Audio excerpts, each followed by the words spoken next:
Hello everybody and welcome to today's webinar.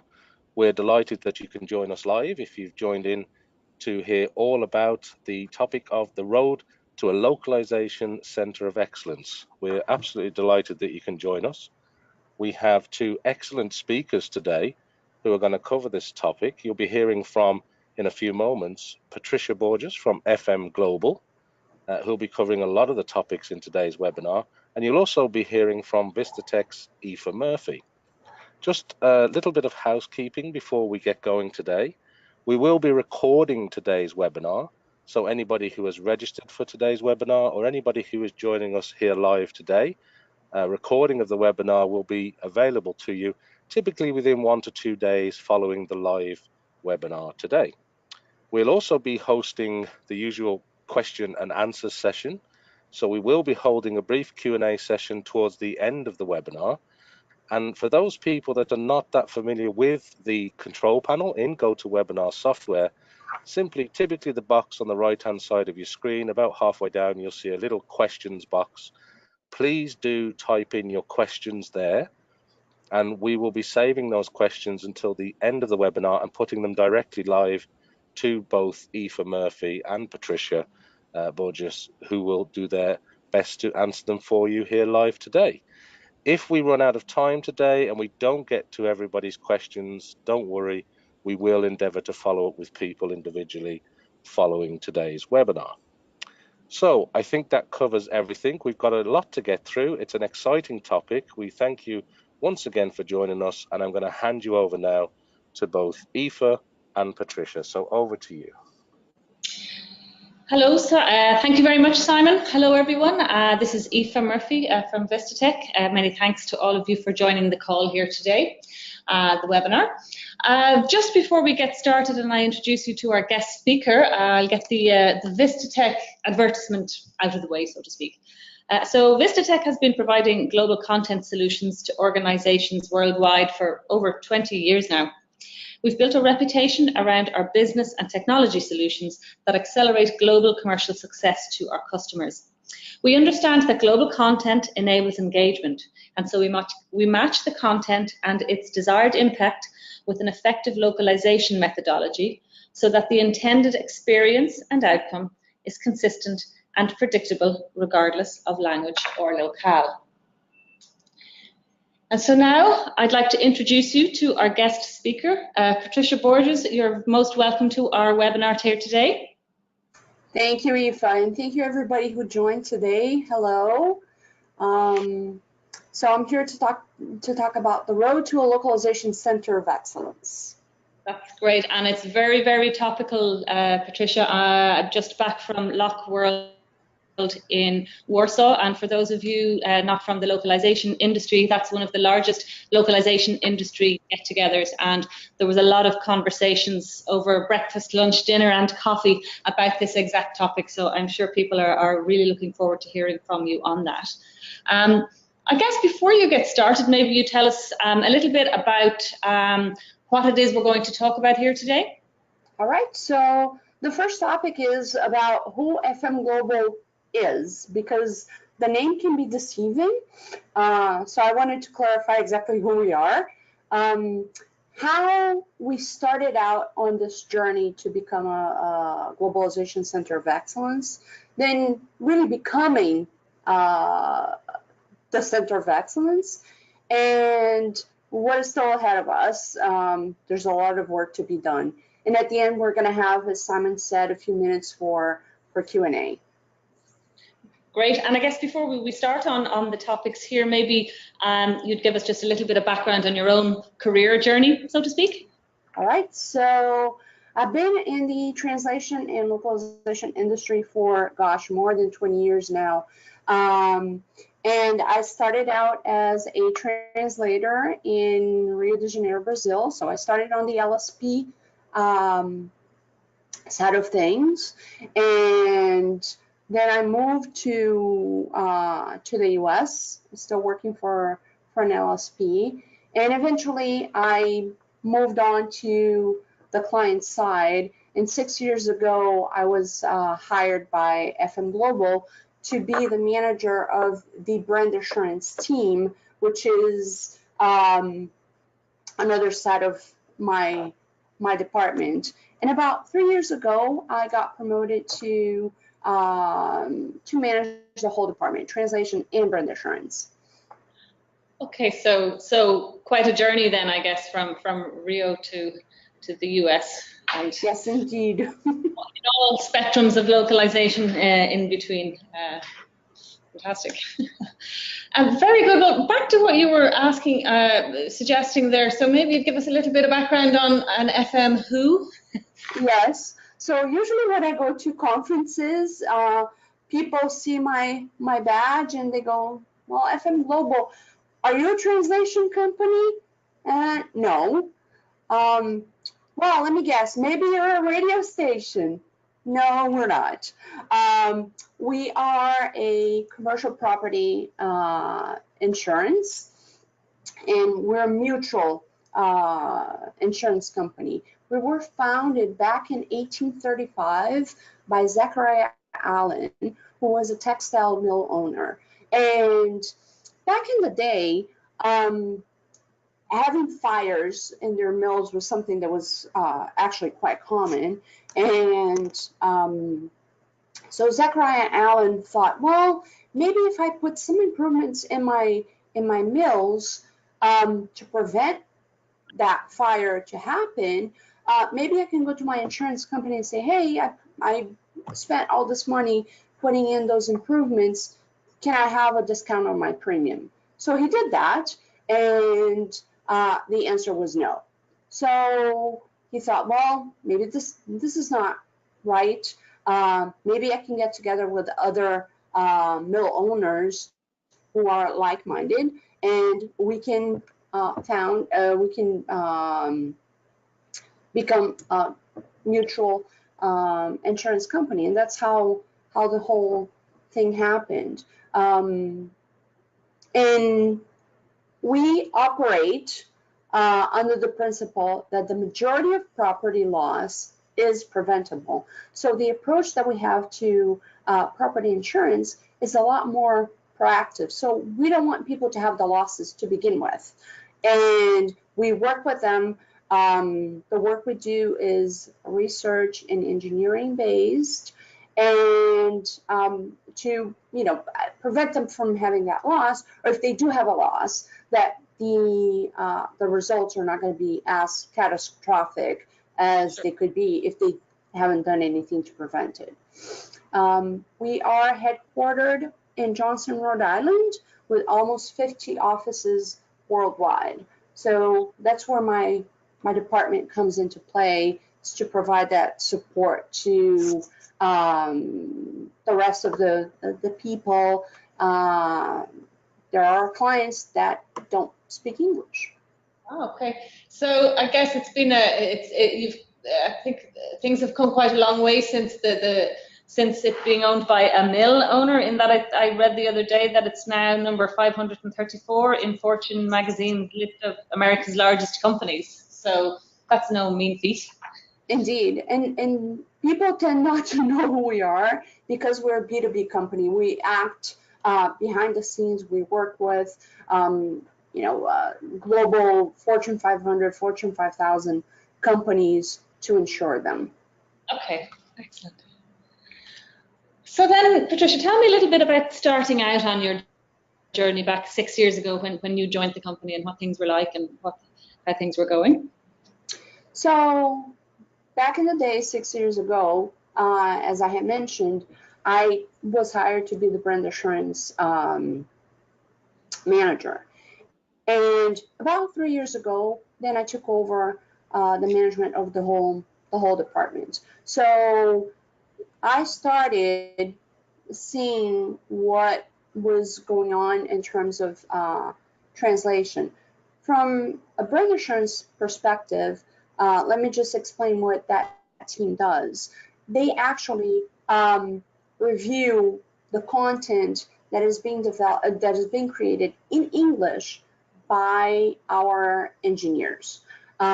So their impact is on the source content, on the stuff that is being developed in English. And I guess writing content is not an engineer's first priority, or so I guess it's good to cast an eye over it then. Was that the thinking around it then? Yes, exactly. We basically, the brand assurance team ensures that what is being developed in English follows our brand standards. Sure. The writing standards being one of them. Mm-hmm. So I started to see things happening, and from a translation perspective, I was seeing that things were done a lot in a reactive and afterthought manner. So you would have a brochure that was written in English, and then 1 week somebody would come to me, oh, can you translate that into French, please? Sure. And 2 weeks later, we would have somebody from our office in Frankfurt saying, well, we need to have that translated into German. So, obviously, from a translation work perspective, we want to make sure that we're treating things as a multilingual project rather than, piecemeal, those requests coming in here and there. So that was something that I was starting to see as a frequent type of request. And obviously everything was done in English, and then later on things were being considered for translation. So that's it. A lot of people on the call here nodding their heads, saying that they can attest to that experience also. So what also happened was, because everything was being created in English and then the translation came after, when that content was being created, nobody was giving considerations in terms of globalization. Are these images appropriate for global audiences? Is the English text easy to be translated afterwards? So that was another thing that I was seeing as a trend. And Go ahead. And the other thing that I was getting a lot was, well, English is the language of business, so why should we bother translating things? And yes, business people all over the world, they all speak English, right? I'm sure your other 49 offices may not agree. Yes. And then on the brand assurance side, we realized that we were putting too much focus on tasks that were not adding value to fix errors, rather than coaching the people who were creating that content in English, the engineers, to write better to begin with, so that we wouldn't see all these issues on the other end. So, we started changing things from that perspective. Okay, and I suppose that the big question is, how did you do that? All right, so as I said, for the brand assurance specialists, we had to start shifting their role from proofreaders to really coaches. The other thing too is to work with everybody in the department to have more of a consultant type of role rather than just a task doer. Okay. We also started from a translation standpoint to get more involved in product naming considerations. So for example, if we were releasing something to the market, is that name going to cause an issue somewhere else in the world? Or maybe it won't cause an issue, but does it have the same impact? And in English content creation as a whole. And then trying to educate people so that they shift their mindset, that those localization considerations, they need to be made together with the English development and not an afterthought. So if you're planning to translate your website, don't think English first. Oh yes, and now we have to translate this into, you know, how many ever languages we need to translate them into. You have to do both at the same time. And can I ask you, you say you became more involved in product naming considerations. What are a few of the things that you would have done to try and make sure that you had that seat at the table, or that you kind of injected yourself into the process further up the food chain, so to speak? Well, you have to do a lot of screaming, unfortunately. But yeah, you just have to, you know, raise the flags and tell people, look, this is not going to work because of X, Y, Z. A lot of times, people, unfortunately, they have to see it to understand it. So, you know, I would say something, and then they, not that they intentionally are brushing me off, but they wouldn't implement those things, and then later on they would see the results, and then they would remember me screaming at the meetings. With the "I told you so" face on you afterwards, right? Yes, which I hate to do, but it is what happens. You know, being a translation department within a company which is not a translation or localization company, we have to understand that, you know, people may not understand what you're talking about, and what you're saying doesn't sink in until they see those results. So because people will started to see the results, then they would start coming to me earlier and say, hey, we don't want this to happen again. Can you be part of this meeting? Can you be involved here? So that's how things started to happen.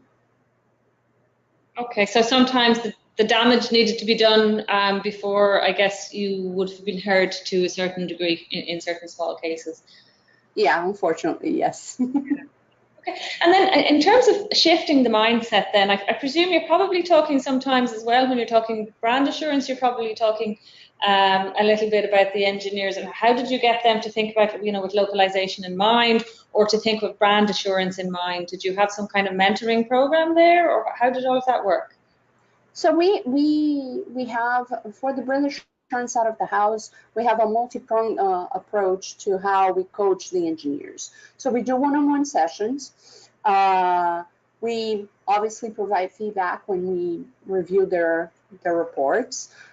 We have internally here, we have a social media platform called Yammer, and we have a Yammer page, and people subscribe to it. So every so often we post topics, so grammar, pitfalls, or a little video that explains modal verbs, so they can start getting involved.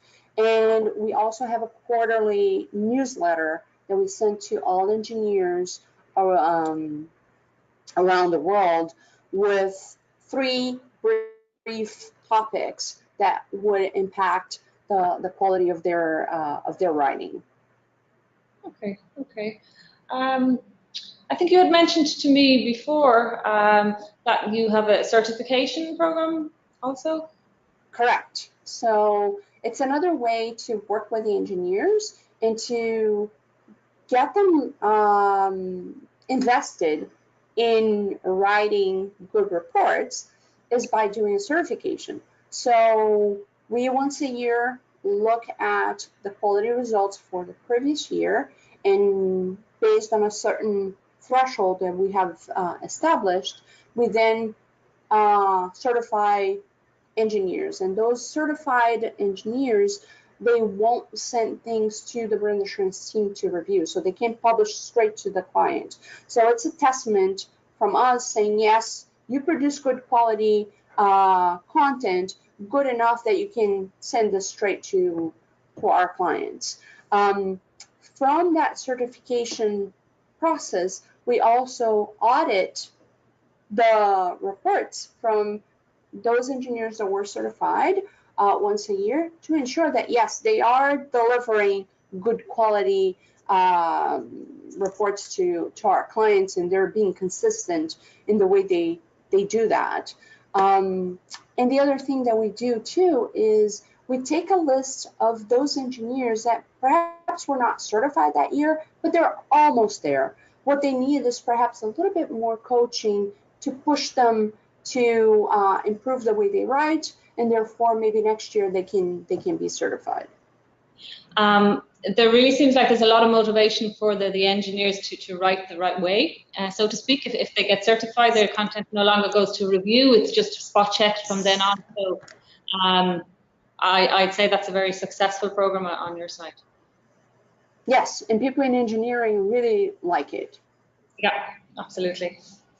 That's excellent. And tell me, Patricia, where are you now in terms of the road and the journey? Are you there yet, so to speak? Oh no, we're not. I'm still on my Portuguese man of war, sailing the stormy oceans. So no, there's a lot of work that needs to be done. Like I said, I'm starting to have a seat at the table in certain meetings and be part of the whole process. But you know, we have quite a few departments within FM Global, and the work is still not done. I still have to talk to a lot of people. We still have to talk about a lot of considerations that need to be done so we can be a company that truly delivers global content for our clients. Sure. You may not be there, but you're well on your way by the sounds of it, and you've definitely seem to have that cliched seat at the table in certain circles. So that sounds all good. So I'm sure there are people out there just dying to hear from you, kind of 5 or 6 different bits of advice, lessons learned, hints and tips about how to get on the journey. Sure. If I can forward my slide here, we'll be able to start that. Oops.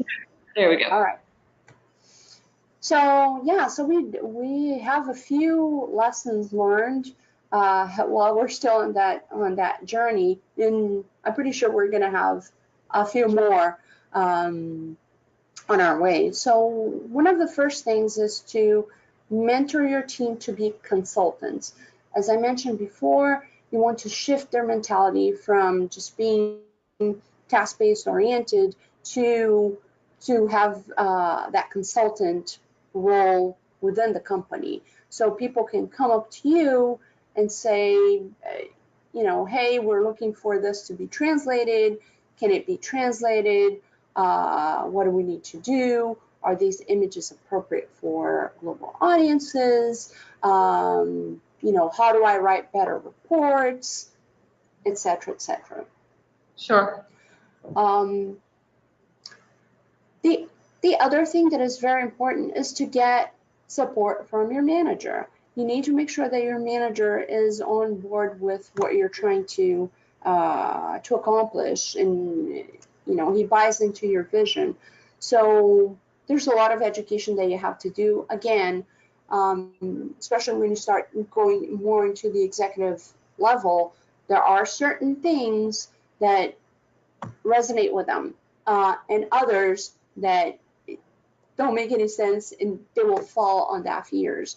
So a little bit of a funny story. I was presenting a report to my boss, and I was so excited because we had translated, I don't know how many millions of words the year before, and he looks at me and he goes like, what does that mean? And I was like, well, it means we do a lot of work. And he's like, okay, but you know, percentage wise, and put this into words that I can understand. And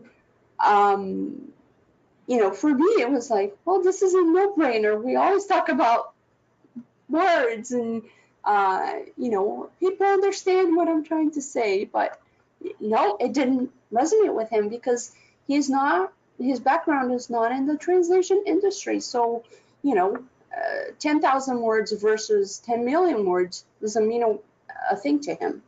Yeah, yeah, very good point. And I think I'm sure in every industry it's the same, but we use a lot of acronyms, and they kind of roll off the tongue very easily, and we think everybody should know what we're talking about. So yeah, I think that's absolutely key, that you talk in language that your manager can understand. And also, I guess there's probably a little bit of selling to your manager about the value add as well, so that they kind of then consequently evangelize also, but they need to do it in such a way that can be understood by the whole business, right? Yeah, and basically, you know, show to your executives why they pay your salaries, whether they have translation professionals within their company, and, you know, working with their business that is not translation. We're an insurance company, so you need to speak their language. You need to show what your team is doing to help the company move forward. Yeah, exactly. Okay. Which brings me to understanding the business. So if you don't speak their language, again, you're not making an impact, and you're not going to get your vision accomplished. And you have to understand the business so you can understand the impact that you're going to have by, you know, translating and localizing and internationalizing, so that you can also sell what you're trying to do, because this is all good and fun, but if you're not making or causing an impact on your clients, which are your ultimate audience, it's all pointless. You're just spending the company's money for nothing. Yeah, absolutely. And the other thing too is to navigate the culture of the company. If you're in a company where it's a more traditional type of business, you know, things are done more long term rather than short term. You have to understand that sometimes all the changes that you're very eager to make, you're not. People will say, well, this is too much change. Hold on a second. We'll do this in, you know, 5 years. So you really have to understand how the company is in terms of culture, so you can pass through those barriers, because people will put barriers on you if you're not going with how the company is, basically. So you really have to go with the pace of the company and learn what that is, so that you get people on side, I guess, from the start. You don't want somebody, I mean, I guess companies can put up with a certain amount of disruptive behavior, but you've got to gauge that, I think, quite well, right? Yeah, and the whole point is so that you can get things accomplished, and also so you don't get frustrated, because that happened to me when I started here. We were trying to implement a few things. For us, again, that was a no-brainer. We did all this work. It's going to be great. And then I got the wall and said, nope, too fast. Okay. Interesting. Very good. Very good. And then the last one, make yourself heard. Like I said, there's a lot of screaming involved. So corporate screaming now rather than exactly. But sometimes, and me included, you feel like you can be perceived as being pushy, but at the end of the day, if you're not quote unquote pushy, you won't get things accomplished, and you have to raise the red flags, and you have to tell people, okay, this is how you need to do things. Otherwise, this is what is going to happen. So yeah, it's the corporate screaming, but there's a lot of that involved. Okay, okay, very good. And you have to stick with it, I guess. So sounds like you've definitely made progress at the right pace at the right time. Yeah, still screaming though. Very good. Patricia, thank you so much for all of those insights. It's been an absolute delight listening to all of that and all of your experiences. I'm going to hand over to Simon to see whether we had any questions from anyone on the webinar. We certainly do. Thank you very much indeed for that information, Patricia and Aoife.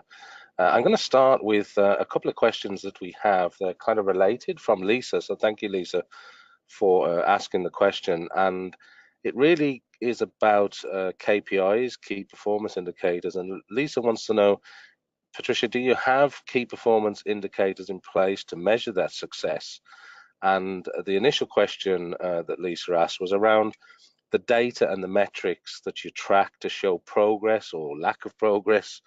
And how do you demonstrate that return on investment to your executives or your management team? So how does that sort of, what metrics are you using? How are you demonstrating that return on investment? And what are the sort of key performance indicators that you use at FM Global to know that you're doing a good job and measure that success? So thank you for asking that, Lisa. Patricia, Aoife, over to you. Okay, so thank you, Lisa, for this question. I use several different metrics because certain things, yes, we can measure and it's great. And we have monthly reports and quarterly reports that we hand over to my boss and the executives above. We have yearly objectives that we have to hit. So those reports obviously show our progress against the objectives that we have. And there's another thing too. So for example, so obviously we're insurance. We don't sell, cool products that you can go to a store and buy. So I cannot, tie, having, I don't know, product localized into Japanese to, 50% more sales in Japan. So we have to show in different ways how we're making that impact and what is the ROI. So for example, if we are involved in a project where we're translating our website, which is basically our digital business card, I report on that. The impact that we're having on translating our policies. Our policies are our product. So how we're impacting more policies in other countries. So that's more or less how we do our KPIs. Thank you very much indeed, Lisa. I hope that answers your question to some degree. Thank you very much indeed, Patricia. We have another question here from Bobby, and Bobby would like to know, in order to know the language of the company, it's important to manage terminology. And did you put a terminology management process in place at your company? Oh, yes, indeed, we do. We have not only a process, we have technology that supports that. We started working with that last year, and we also have a terminologist in my team and a backup terminologist. So yeah, that's a big part of the work we do because it's very important. If you don't have consistent terminology, then your products and publications and whatnot, they're going to be all over the place. So yeah, it's very important. Thank you very much, Bobby. I hope that that helps. And another question we have in from Lisa again, and Lisa would like to ask about machine translation and whether MT with, say, human post editing? Does that play a part in your translation process currently, Patricia? Not yet. So we are working on a pilot this year to explore how we can use MT, and at the end of the pilot, if we find out that yes, we can apply that type of technology successfully, then the plan is to start implementing it next year. Or if at the end of the pilot we see that maybe we're not there yet, we should wait a little bit longer. So that's where we're at. We use machine translation in a different way also here at FM Global. So the scope of what my team does for translation is client-facing materials that were authored by FM Global employees. What happens is sometimes people come to us with third-party content, and they say, well, I don't understand what it says here. Can you translate that for me? So if in those cases, what I offer is a courtesy machine translation output, and it's raw output. I just run it by the engine we use, and I send back the raw output. And a lot of times that's all they need. So in that sense, it's been actually successful because people can understand what that content says, and we're not making a huge investment, and it's pretty quick, and it doesn't detract from the scope of work that we have for translation. Thank you. Okay, we have another question in here around you started talking earlier, Patricia, around the start of the journey and how reactive it was, and then you talked about moving on to sort of treating things as multilingual projects and how it takes time. You referenced quite a lot of screaming in places and having to raise flags. And the question is really about how big a challenge was it in the scheme of things? Is it a continual ongoing process? Did you find it got easier as time moved on and people started to get it? Did it take a long period of time to make that change or to make that shift that you're referring to earlier? So it's been 3 years now, and yeah, in the beginning it was difficult to have people listen to what I had to say, but now things are starting to get easier. Like I said, some groups that have been working with me for a while now, they're starting to get it. So, but there are other groups that I need to start working with that may not understand what I'm trying to get. So there's still a lot of work to be done. Okay, understood. And we've still got a number of questions coming in. In the interest of time, if we don't get to everybody, as we said at the very start of the webinar, we will do our best to get back to everybody post-webinar. Another question here around back to the tools. You mentioned things like Yammer earlier and other sort of processes that you put in place, and just how much of an impact did they have in terms of helping the process or that change? Were they sort of key areas that move things along, or were they just nice to haves, or do you rely on them extensively? How important were they? Oh no, we rely on them extensively.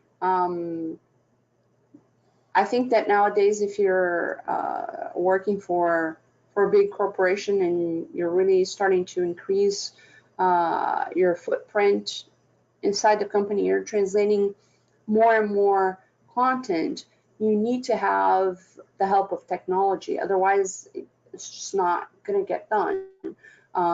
So, like I said, we have terminology management tools. We have a TMS solution.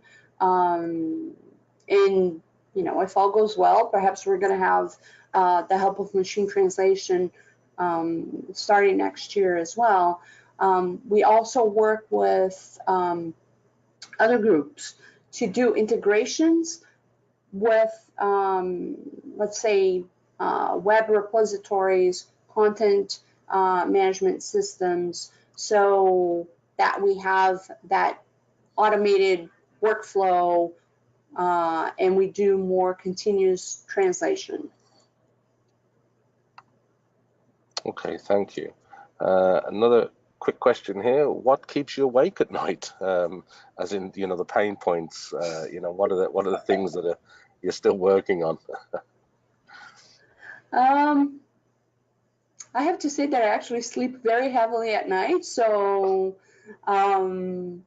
but in terms of what still not really worries me, but things that I have to still do is it's really start working with other groups within the company to ensure that we're translating their content properly, that we do all the groundwork in order to have successful localization projects.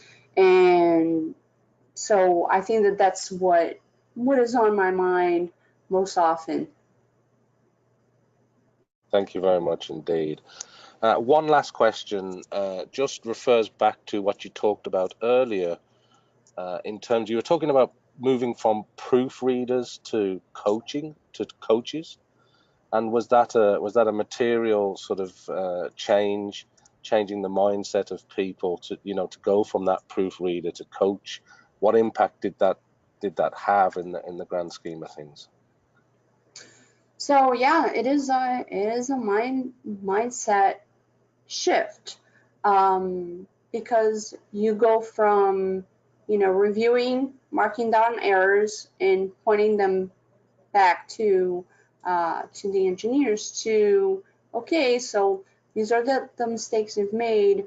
How can we prevent them to be made? And these are the tools that you have so that you can do some more research and make sure that the standards are being followed, and this is the reference material, so on and so forth.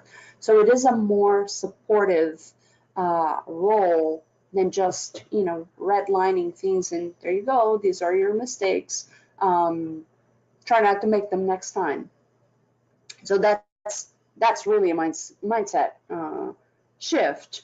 And also the brand assurance specialists, they were measured in terms of number of reports that they reviewed per day. We're changing that because now it's not about how many reports you review, it's about how many engineers are you helping become better writers. That's what it boils down to. And the way to measure that is through that certification program, because the more engineers that are getting certified, the more we see the impact of the brand assurance specialists and how they're making those engineers improve the way they write content. It sounds like a more elevated role anyway, Patricia, so it's a win-win, right? Yes, absolutely. So thank you very much. That's terrific insights there, Patricia, and thank you to Patricia and Aoife for your comments and your content today.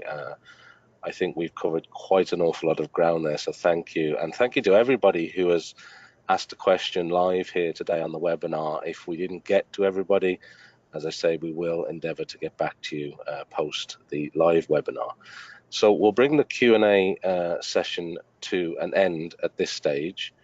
And all that remains for me to say is to firstly thank once again Patricia and Aoife for what I hope you will agree has been a very interesting and insightful webinar in terms of the whole area of this Centre of Excellence around localization. So thank you very much indeed.